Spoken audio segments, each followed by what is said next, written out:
Welcome to Films and Stuff with your hosts, Pete Mitchell and Ethan Hunt. All right, Films and Stuff. I'm Ethan here with Pete. Pete, how are you today? I am great, Ethan. How are you? Good. Although I have to say, given the subject matter of the show we're going to be reviewing today, I'm a little bit somber. It's a serious series finale of Blackbird on That's Apple right. TV Plus. Little creepy. Yeah. Little creepy. Very creepy. So we've seen, this is the last of 6, correct? Correct. And the series is over. It's a mini series. The story is done with. Do you think I should summarize then? Yes, no more please. spoilers. Shall I summarize? I think you should. And, I think you should say spoilers because that's what we're kind of known for, right? Here we are. All right. So our protagonist, Jimmy, who has been transferred to maximum security prison in order to elicit a detailed confession from Larry, a potential serial murderer of young girls. In the last episode, Jimmy seems to get Larry to confess and gives quite a lot of details in terms of how he killed at least one young girl. This episode begins with Larry recanting and saying, hey, he just tells stories. And Jimmy pretty cleverly kind of says, yeah, of course, because you're just a liar. I don't believe anything you say.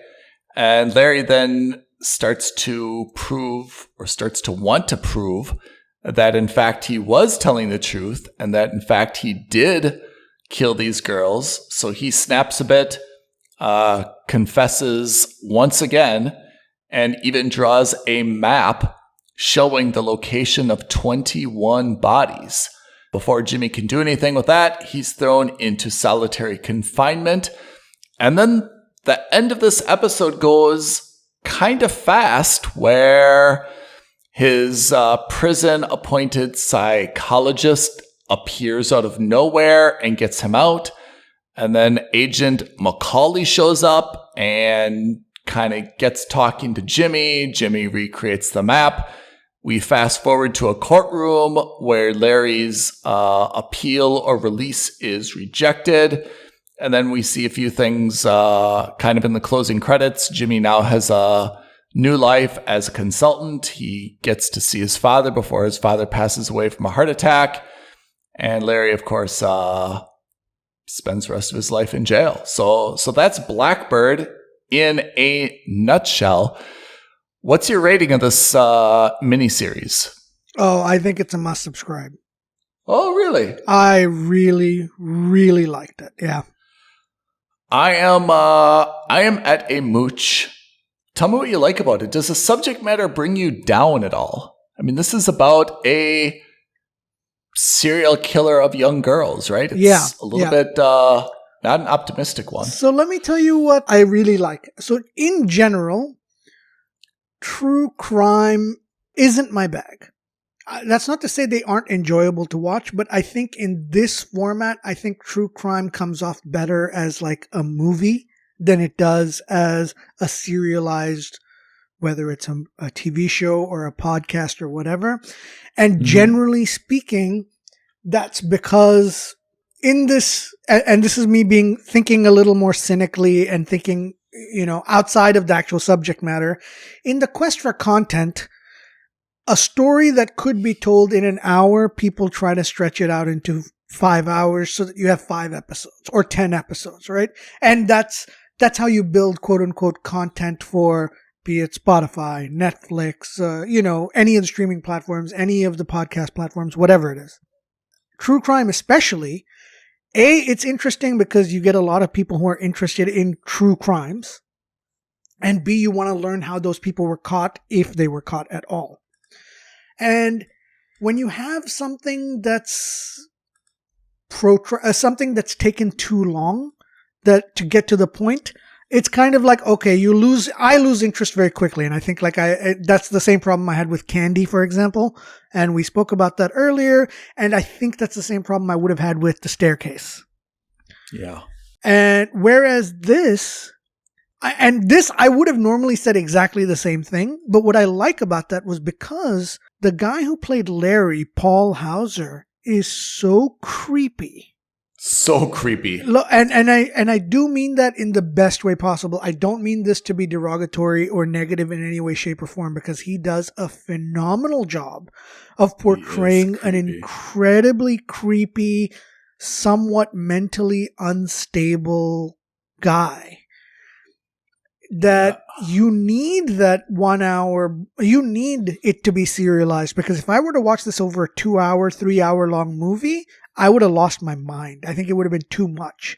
Because it's slightly slower paced and because it's quite deliberate, I like that it was over just 5 episodes or 6 episodes. I like that it was serialized, and I really like that Apple said, listen, this is it. We've made our 6 episodes, we're done. I hear you. I mean, in terms of the quality of the show, it is really second to none. I mean, if everyone in the show receives some type of award, it would not be a surprise. It would be absolutely, absolutely well earned. Yeah. For me, it's a mooch for 2 reasons. One, the subject matter, again, it brings me down a little bit. It's about a serial killer. So, I mean, there's nothing really funny about it. There's nothing really like, you don't learn anything good about it, right? I mean, it's just a tough subject matter. And the second one is that you kind of know how this is going to end. You've got Jimmy, who's sent into a prison to try to get a confession from a murderer.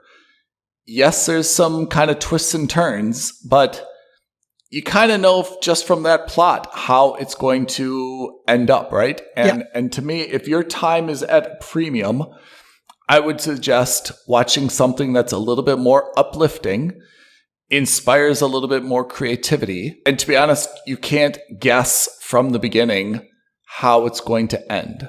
But that's not a quality argument. That's just a subject matter argument. And that's why I think it's a mooch. But absolutely, if you love this true crime stuff, if you really are a sucker for prison-based dramas, it's exceptionally well acted and planned out.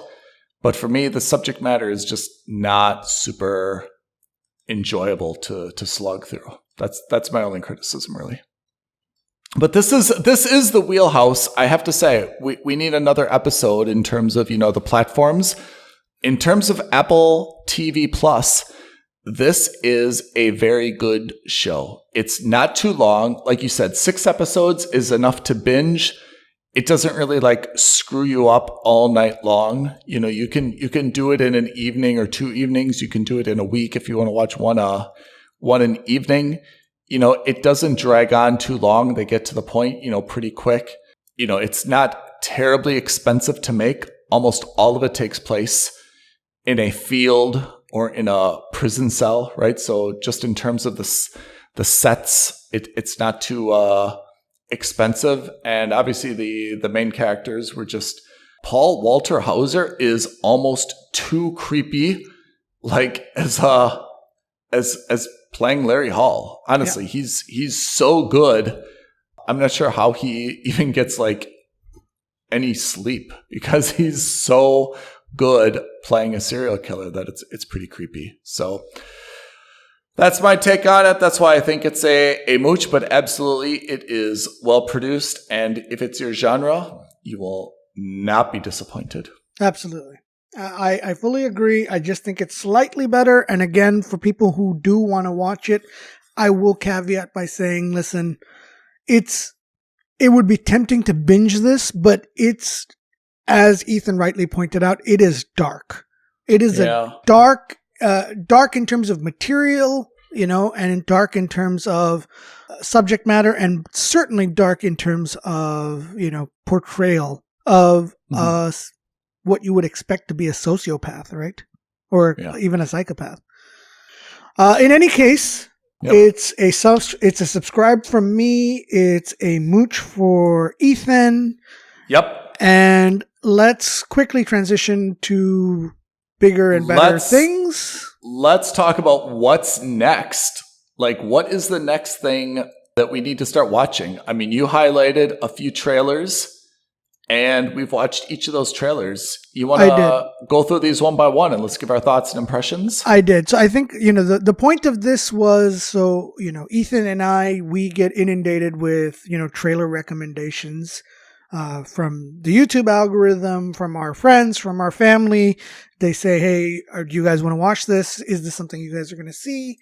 And now that For All Mankind is on the verge of wrapping up for the season, and most of the more exciting shows that we were looking forward to are kind of dwindling. And in terms of the movies, I think there may be a handful of movies left on this year's release schedule that either of us are particularly excited about watching. I thought it would be a good idea to just go through, let's say, 3 to 5 trailers that looked interesting to me. You are right. We can just quickly talk about them. So I think, and again, so most of these are streaming either movies or shows. What's interesting about those in particular that I really like is because they show up on these streaming platforms, typically speaking, we don't hear about them until they're almost on top of us, which is kind of nice. They're like, they're like little surprises. So the first one we want to talk about is Samaritan. So this is Sylvester Stallone, someone we haven't seen in quite some time, huh? That's right. And he's playing, from what I get from this trailer, and this is going to be on Amazon Prime. Correct. He is playing a superhero who's kind of retired in old age, and his neighborhood kid finds him out and basically convinces him to get back into the game, right? That's right. That's exactly right. So I'm quite intrigued by this only because it's not your typical or stereotypical superhero movie, at least on premise, but I'm certain it will very quickly devolve into your stereotypical superhero movie. And it's just interesting. I thought it was interesting only for 2 reasons. One, I literally heard about it 3-4 days ago, and it's coming out this month. Apparently it was filmed pre-pandemic time, but was delayed for whatever reason, only for it to be released on Amazon Prime anyway. And the second thing is, this is something, I haven't seen Stallone in a lot of movies in a long time. So I thought it would be intriguing to see what he's up to. I think the last movie I probably saw him in was, I don't even know. Maybe The Expendables? Creed. I saw him in Creed. There's a Rambo. Yeah, there's something called Escape Plan. There's Creed 2. Yeah, looks like... Was he in Guardians of the Galaxy? He was, yeah. He's one of the leaders of the Ravagers. Yeah, I mean, we haven't seen him really, really, really prominently in quite some time. And actually he's but he's accusing the producers of the Rocky franchise of fraud or malpractice or malfeasance. I've heard this. Not sure about the details. So what's your level? You watched the trailer for Samaritan. I did. What's your level of excitement or enthusiasm for this? For the movie, not very high. Just to see Sylvester Stallone back in the action, a little higher. And the only reason I actually want to see this and to see how that's going is with this transition into his TV series, which is coming up, Tulsa King. Yeah. Which is we're going to talk about. That to me is much more interesting. And that's the only reason that this is even on the list right now. I actually don't think the Samaritan's going to be a great movie, but I think that it's just kind of him getting back into the swing of things because I expect Tulsa King to be very good. So I have to say, I mean, my expectation for Samaritan is a mooch at best. At best. I agree. The only element I kind of like, and this stems from maybe from The Boys, which is also on Amazon Prime. I like the idea of something about superheroes that shows kind of when they're not in their prime, so to speak, right? Yeah. And The Boys shows really like the attitude of superheroes and if they behave badly. And the only element of Samaritan I think is interesting, which is it's true. Like, are superheroes ageless? Like, does Superman, we know Spider-Man is aging, right? Superman, does he age? Batman, we know is ages, right? It's kind of interesting to see a superhero take on a guy who's like, yeah, like, even superheroes age. I'm not at my peak forever. There's a time to kind of fabricate my death and just, stand back and get out of the way, right? Yeah. So I like that element of it, but I mean, nothing about this trailer I thought was like particularly interesting. It's going to be a lot of Stallone action. He'll kick some ass, and that's about it. Yeah. So I'd say it's probably a mooch. Yeah. So that takes us into the second trailer, and all props to Pete. He identified these. Tulsa King on Paramount Plus, also starring Sylvester Stallone. Exactly. And this is a series, and maybe more importantly, created by the same guys who did Yellowstone. Oh. So that gives me a little bit more hope, because it's also set in a city or in a town that's maybe not exactly the most metropolitan as compared to, any of the big West Coast or East Coast cities. It's a little bit of a quieter life. It's also a little bit about the underworld and the mafia. So I have higher hopes for this. Can I say, the way you describe it, I think is very optimistic, because the trailer is short. Yeah. And it's a teaser at best. It's a teaser at best. And I have to say, there's really nothing about the teaser that's really that interesting. I mean, apart from the fact that it's Stallone, which is a big name, there's nothing really in here that got me excited. It's a little bit of like he's kind of strangling or punching someone, and he says something like a little bit witty. But I have to say, in terms of a teaser, I mean, the point of a teaser is just to give someone a taste and to try to like pique their interest, right? Yeah. Did it do it for you? It did for me, yeah. Really? Yeah, only because I think I'm, and this is on me, not on anyone else, but like I maybe am reading a little bit too much into it. Yeah. But I like the idea of a big city gangster who works for the mafia being like relegated or to a smaller city, kind of like being sent from the majors to the minors. And then he kind of has to get things right in that smaller city, maybe whether it's a test of his allegiance or a test of his abilities. And, it's interesting for me. Is Tulsa the right city? Because Tulsa has a lot of historical significance to it, right? Is Tulsa the right city for that? Anything about Tulsa. That's the thing. That's the thing I like about it. And when you think of big time American TV series, you think of the New Yorks, the Bostons, the Los Angeleses, the San Franciscos. You rarely think of these quote unquote middle America or and I don't mean this derogatorily, but like, these quote unquote flyover state kind of places. It's the same reason, for example, I liked Ozark or Albuquerque in Breaking Bad and Better Call Saul. It's the quote unquote small town element also makes things a little bit more exciting. Yeah, I don't doubt that.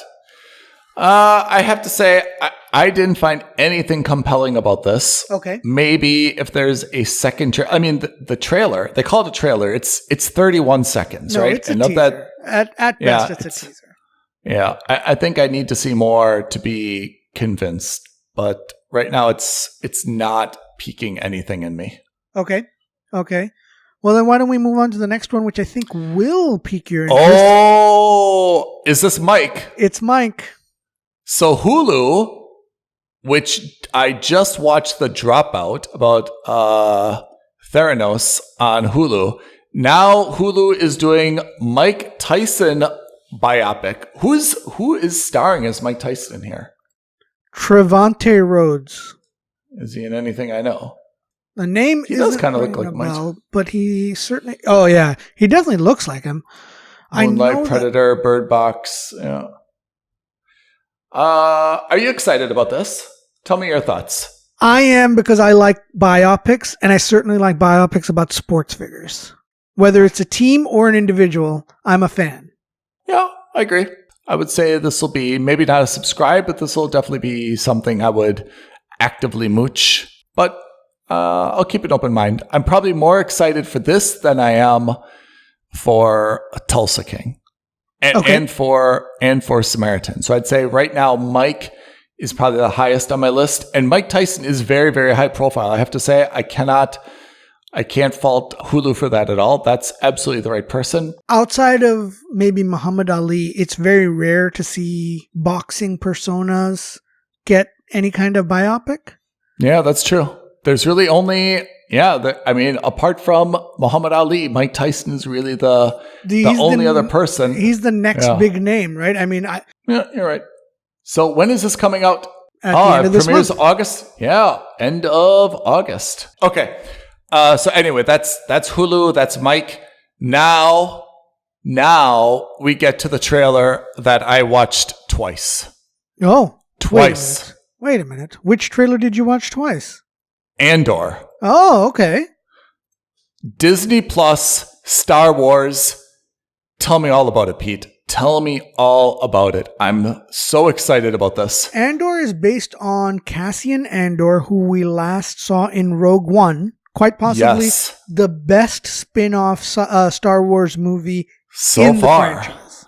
Yeah. And it's his story. It's about, presumably, I don't know anything about it, but based on this trailer, it's presumably about his childhood, about him becoming a rebel, about him joining the rebels and, becoming like this spy and undergoing all these acts of espionage until what we see in Rogue One. That's what I believe the story is about. So this is pre-Rogue One. Yeah. So in terms of timeline, this is between episodes 3 and episodes 4 of the Star Wars movies. Okay. And because remember, Rogue One takes place almost immediately before episode 4. Yeah, A New Hope. And yes. This would be, I take that back. This is likely during episodes 1 and 3. So between episodes 1 and 4. Because we see Andor as a young child as well. So presumably this is when we're talking episode 1, 2, through to Rogue One. Yeah. So what's do we know anything about Andor's? I mean, this story is going to tell us about it, right? Exactly. I don't know anything, but I think it looks amazing. Yeah. Do you agree? Think on one side, we're going to see slightly a little bit more about the Senate and the political aspect of the Empire versus the Rebel Alliance.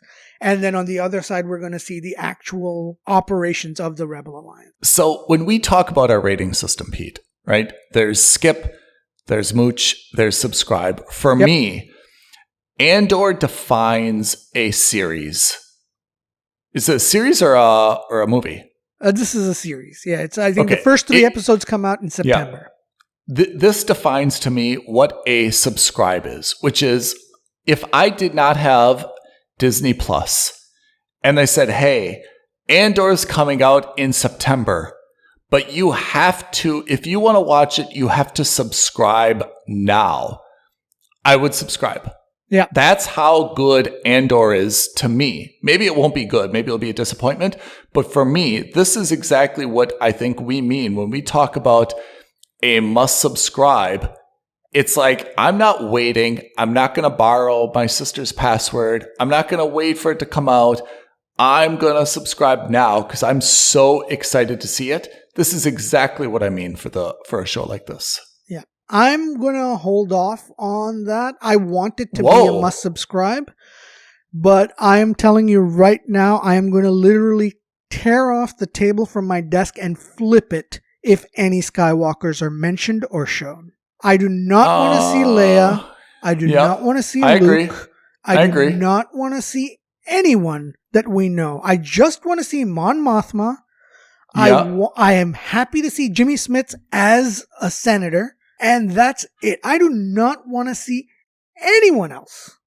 Is there any reason that you have to believe that any Skywalker will be in this?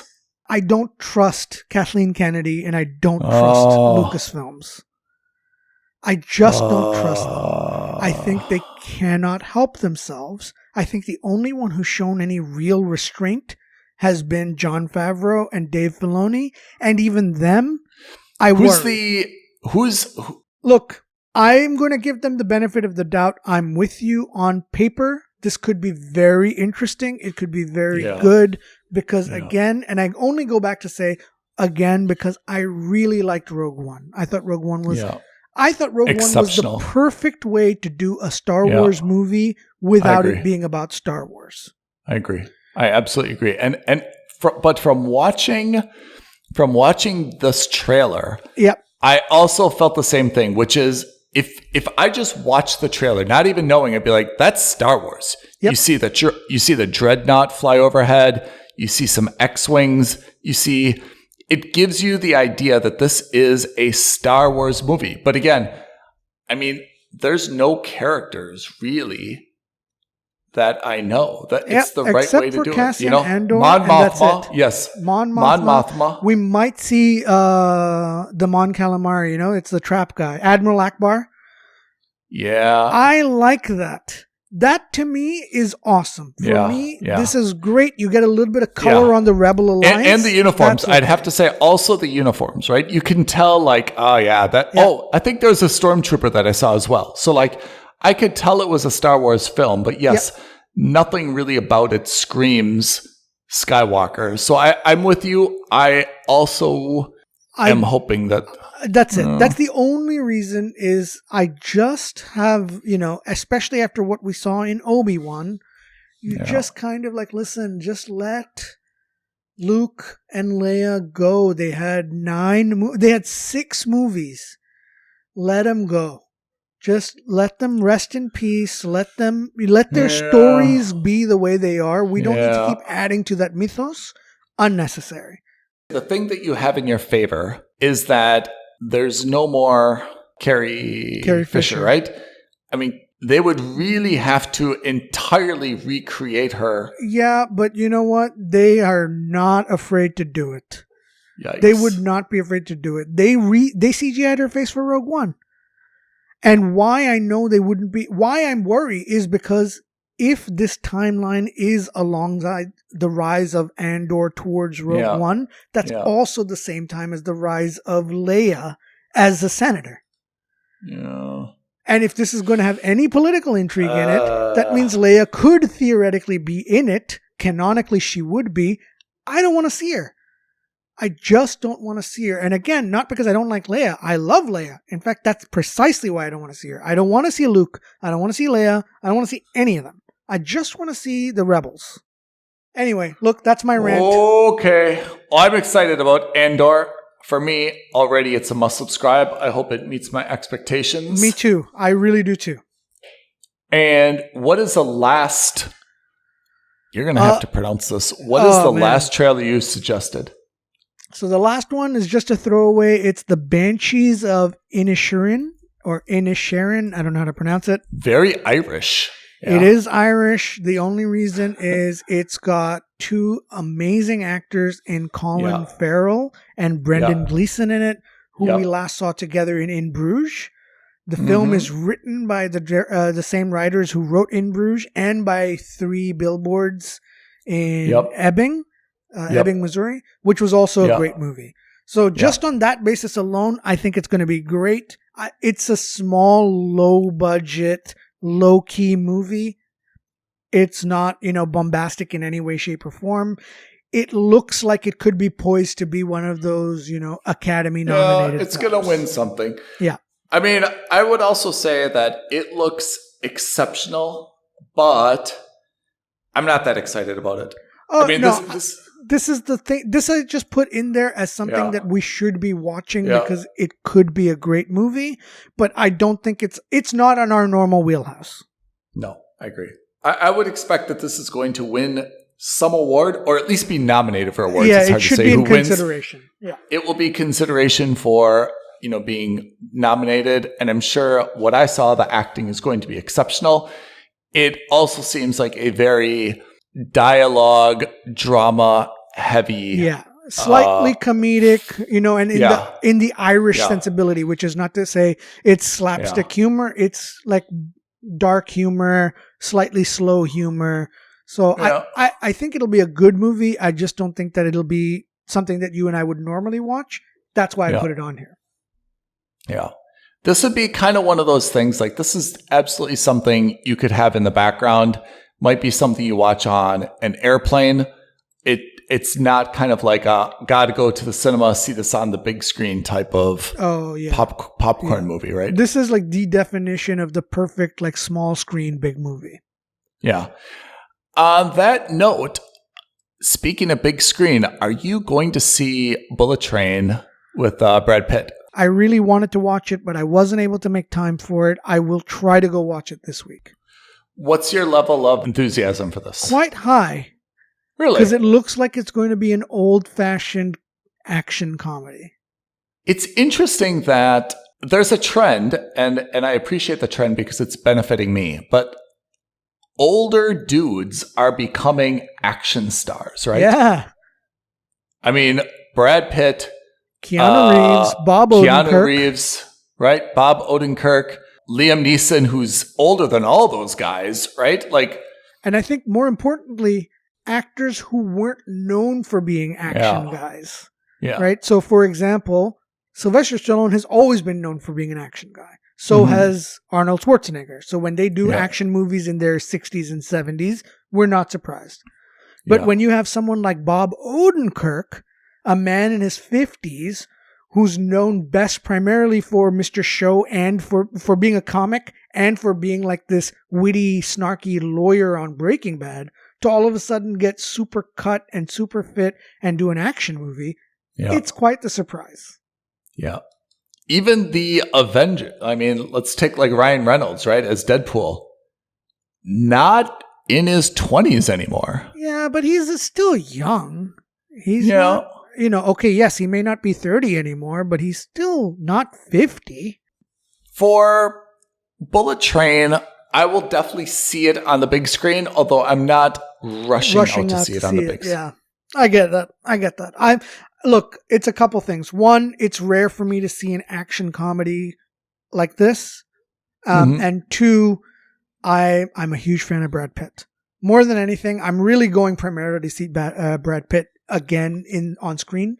Haven't seen him super actively on screen, certainly not in this kind of a role. So I like that. What about, Nicolas Cage has a new movie, Jiu-Jitsu. Have you seen this? I have not, but I have heard of it, yes. Because as you know, I am Nick Cage's number one fan. Number one fan. You have the tattoo, right?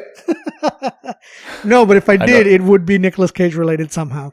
It would be. Okay. If you guys have any shows or movies that you think we should watch the trailers of, or that we should be watching to grade, let us know. aloha@filmsandstuffpodcast.com or send us a tweet at F&S Podcast on Twitter. We love comments and feedback. Don't be shy. All right, everyone. Thanks a lot. Pete, thank you for your time. Wishing you a great weekend. Listeners, wishing you a great weekend. We'll be back next week. Thanks, Ethan. Bye, everyone. Bye. Thank you for listening to another episode of Films and Stuff. If you haven't already, please subscribe and review on Apple Podcasts, Spotify, or wherever podcasts are downloaded. Films and Stuff. There is no substitute.